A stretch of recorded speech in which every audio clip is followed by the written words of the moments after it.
daily programming do not necessarily reflect the views of the management or staff. Prudent Money with Bob Brooks is sponsored by the Prudent Money Foundation on 91.3. Well, how do you cultivate a workplace of enthusiasm and energy? Today we're going to take a look. Stay tuned for Prudent Money.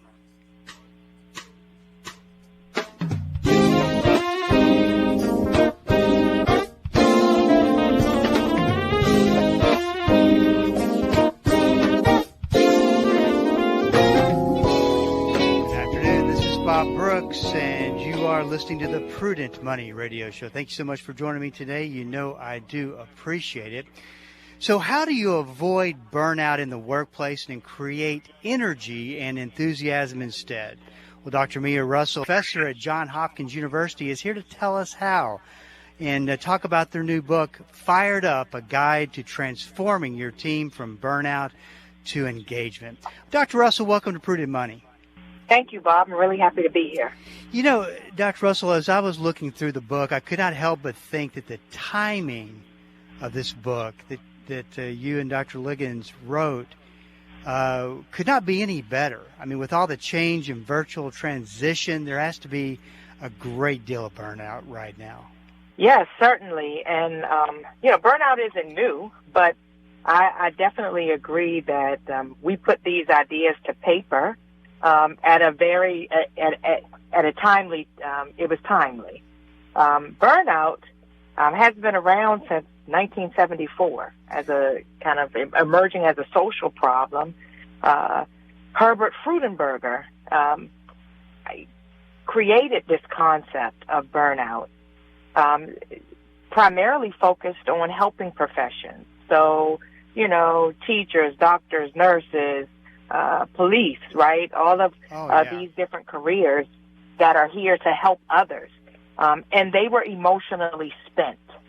And so burnout comes from this idea of being exhausted due to excessive demands, drawing from your energy, as you already mentioned, and your resources. Then over time, we've conceptualized burnout in these three ways, right, of physical and emotional exhaustion, but also increased cynicism, and then reduced professional, what we would call professional efficacy, or this cloud about our accomplishments at work. So you're definitely seeing this raise its head again and becoming a problem. Is it a function of leadership or more of a function of the environment? That's an interesting question, and I think it's a function of both, right? We are definitely in times, right, at work and in general, kind of living and working in fast-paced, demanding, and complex organizations. But there are also leaders that do not necessarily foster the energy and enthusiasm, the zest and zeal, the engagement that we believe employees deserve. We think employees should go to a place, we spend most of our waking hours at work, so we should go to a place that helps us to thrive and flourish, not necessarily drain us. This is Bob Brooks, and you are listening to the Prudent Money Radio Show. Thanks so much for joining me today. You know I do appreciate it. I'm talking to Dr. Mia Russell about a book that she co-authored called Fired Up, A Guide to Transforming Your Team from Burnout to Engagement. So do you think that this is a fad? Because I'm sure you've had to look at it that way as well, or maybe use as an excuse, or is it a really big problem? Burnout's a really big problem. We can look at research that predates the pandemic, and certainly we can talk about burnout in the midst of the pandemic. But no one's immune from burnout, and we talk about this in our book. Burnout is seen globally, right? Every country, all different types of fields and disciplines, professions. There are certain industries that may have a higher prevalence of burnout. We already talked about the helping professions, but also, construction, a lot of our food services and hospitality. There are certain areas and careers or industries where burnout is more prevalent. But burnout, no one's immune from burnout, and it can happen to anyone. In fact, the World Health Organization, who also in 2019 characterized burnout as an organizational phenomenon, right? They added that they included that in 2019. They also say that nearly 1 in 4 adults globally will be affected by burnout at one time or another throughout their lives. So burnout is huge. So you talk a little bit about in the book quiet quitting. Talk about that and how it relates to burnout. Sure. So quiet quitting, which I'm kind of tickled by, right? I guess this is a phenomenon that was born on TikTok, right? But it got everyone talking about it. Always comes back to TikTok. Yes, this goes back to TikTok, which is amazing. It is. But quiet quitting is this idea that people are doing what they're just doing the bare minimum, right? Or they're meeting expectations, but not going above and beyond. We have created a culture where people aren't really doing enough, I use air quotes for enough, if they are not going over or above and beyond. And I think that this kind of these feelings, especially during the pandemic and this return to office situation that we have now, and many employers want to get people back in the office, people are trying to figure out what kind of relationship they want with work, if they're in the right roles. So I don't know if quiet quitting is a good thing or a bad thing. Again, it goes back to TikTok. I'm not sure how much we should even think about it. But the idea that people are doing their job is a good thing, right? But we want people, we call the book Fired Up because we think people should also show up at work with this enthusiasm, that you should want to be there and that you should have opportunities to learn and grow and develop and really bring your best self to work every day. And so just doing, I'm kind of challenged saying this, just doing what's required may not get you there. But sometimes if we're really excited or passionate about work or with anything that we're doing, it pays off exponentially in other areas. So let's talk about an employee that is experiencing burnout. I got to think that it's trying to figure out how to have this conversation with their boss is going to be a tough one. I mean, what kind of advice would you give an employee who is going through this? Well, we really think relationships are important, and it's going to be hard for an employee to have this conversation in general, but even more so when they don't feel psychologically safe, right? Or they don't have a trusting relationship with their manager. So if those other things are in place, right? If they know that they can go and talk to their manager without any reprisal, then I think we offer, especially in our book, of course, we offer some language that people can use. Things that employees can draw from are kind of specific examples of how they're feeling, maybe ways that they'd like, things that can be done to help them better engage. There are also some strategies that employees can ask their leaders, their managers, the organizations to employ that might help to increase some, kind of help mitigate burnout, but help increase engagement, because we think of that as a double-edged sword. So if a person was, so specifically, if a person was saying, hey, I'm really, I think I'm experiencing burnout, what should I do? I'd suggest that they think about how it's affecting their performance and productivity. If others around them are, if we talk about burnout as being contagious, so are they picking up signals from others, or are they kind of emoting these signals, which would also be something that the manager might need to know. And I'd also think that they should talk about ways that the leader can support them, right? Ways that their manager or their supervisor can support them so that they can turn this around. So let's talk a little bit about from the standpoint of management.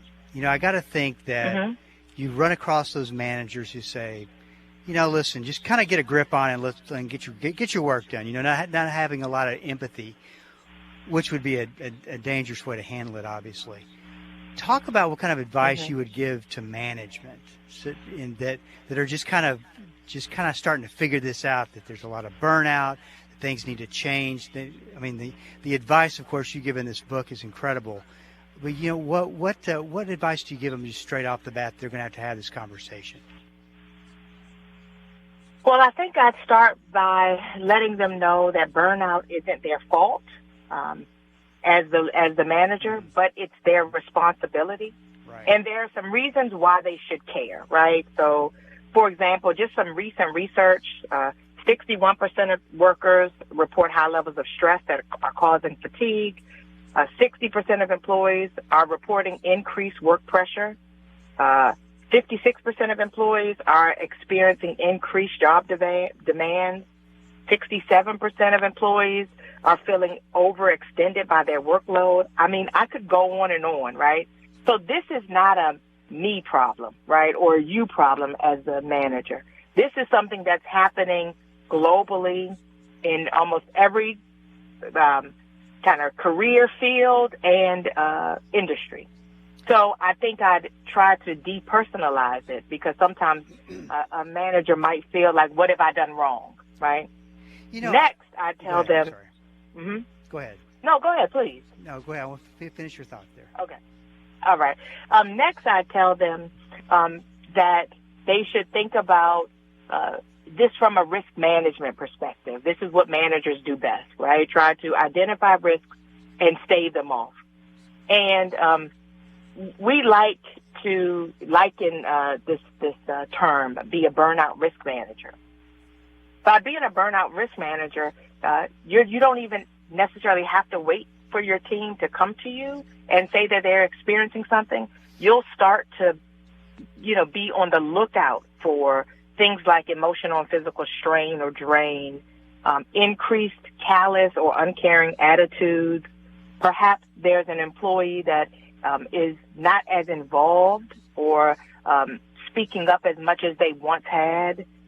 Perhaps they're becoming more, late or not as productive or performing as timely as they once were. Or they might even feel demonstrate these feelings of lack of confidence or competence. When you see those types of things, you should really take a step back and think about the job and organization fit. For example, can you change anything in the physical environment or anything about the job specifically that might help this employee? Are the right people assigned to the right tasks? It is often helpful. We don't really think about it this way, but it's often helpful to make small tweaks in job descriptions and job roles to leverage employee strengths rather than, to leverage employee strengths. And you might also think about the person. We offer this framework, organization, job-related, and personal, OJP framework, where we also think about when you want to establish better relationships with the person, right? And so that goes back to a trust-based relationship where people feel psychologically safe. I got to think, and this has just kind of been a phenomenon, watching everything transition and change from everybody at the workplace to this hybrid model. In fact, I love your thoughts on this, because I'm still surprised to this day that this happened so quickly, and now it's just a way of life. But talk about how that's really added to the burnout problem. Oh, yeah. So we know that technology and this transition to remote work adds lots of stress to employees. really to all people, right? We're talking about management and what management can do, but we also know that a lot of managers are also experiencing burnout and trying to figure out how do we help others when we're dealing with this ourselves. But the idea of this increased reliance on technology or just technology issues in general has definitely changed our workplace. This was already happening, but the pandemic amplified some of the challenges. We used to work in the office, but now we are working at home.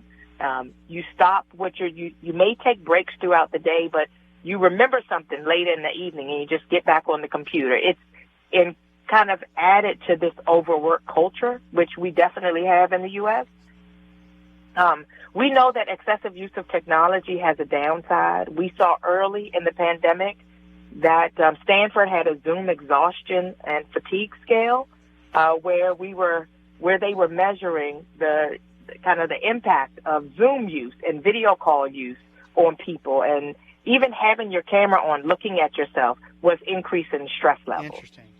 So, yeah, so it's like our virtual work has added to our stress, right? It just has added to this overwork culture. It hasn't been, cell phones and work computers aren't new, but now we have blurred the lines between home and work even more. Well, what's interesting, too, is that the bringing on the whole virtual setup, I mean, there's some people that love it from the standpoint of, I don't really want to be around anybody. I don't really want to have face-to-face conversations.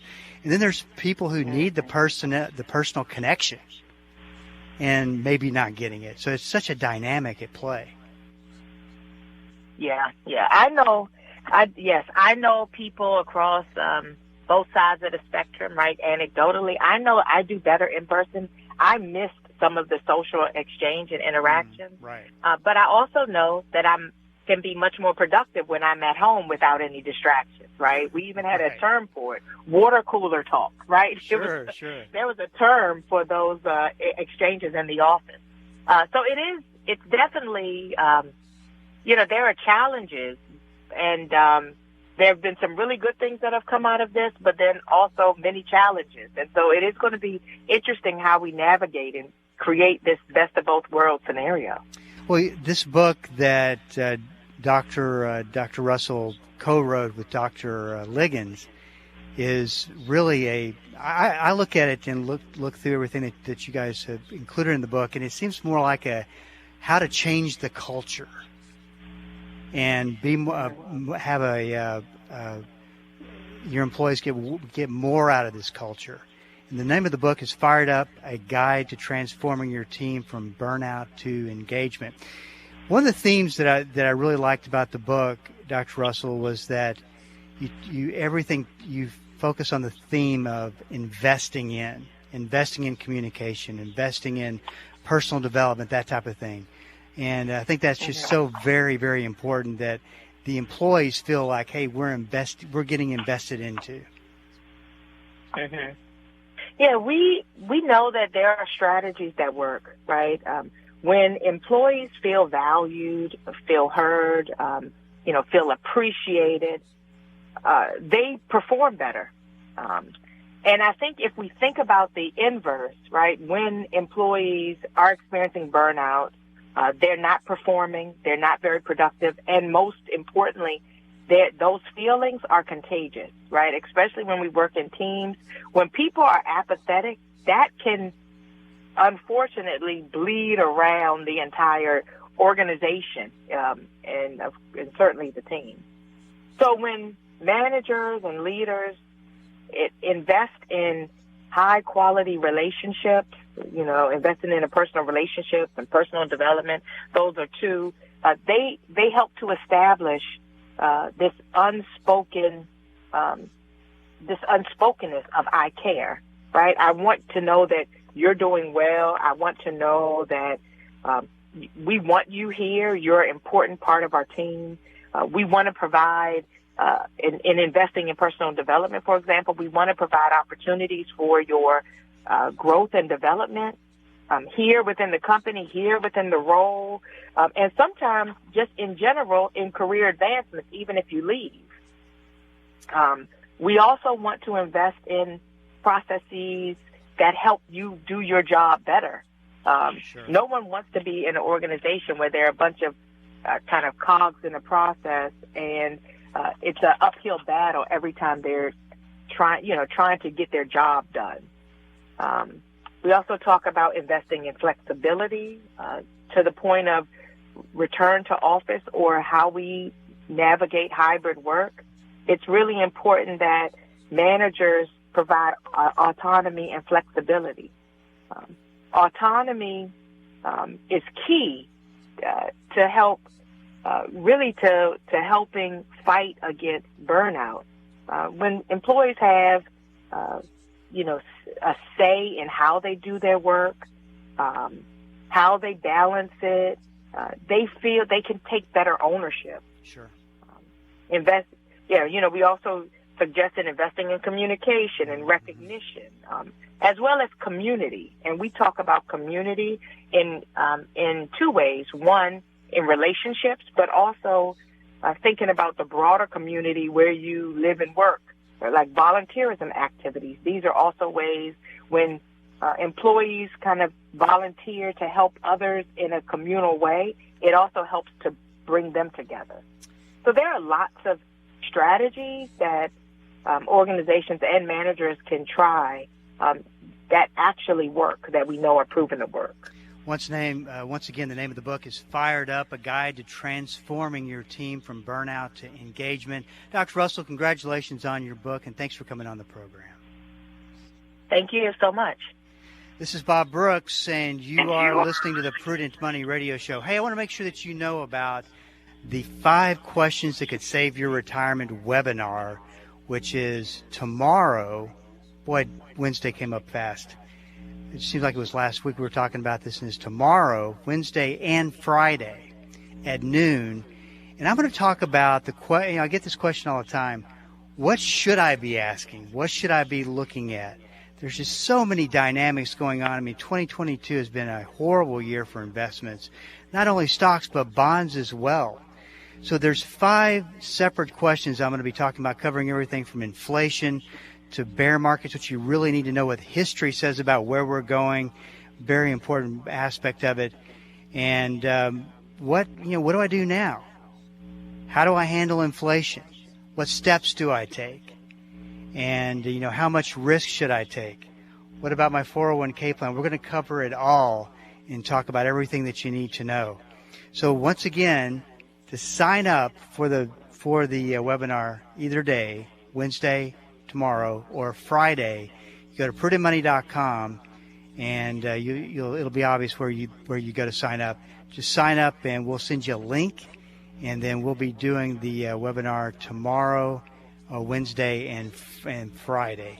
And I think it'll be a great investment of time on your part. And if you got any questions about the webinar and what we're going to be talking about, you can always go to the website at www.prudentmoney.com and send it in to the Ask Bob section. Well, if you got a question for me, please go to the website and send it in, because we are all out of time. Till we do meet again next time. Keep the faith and have a great rest of the day.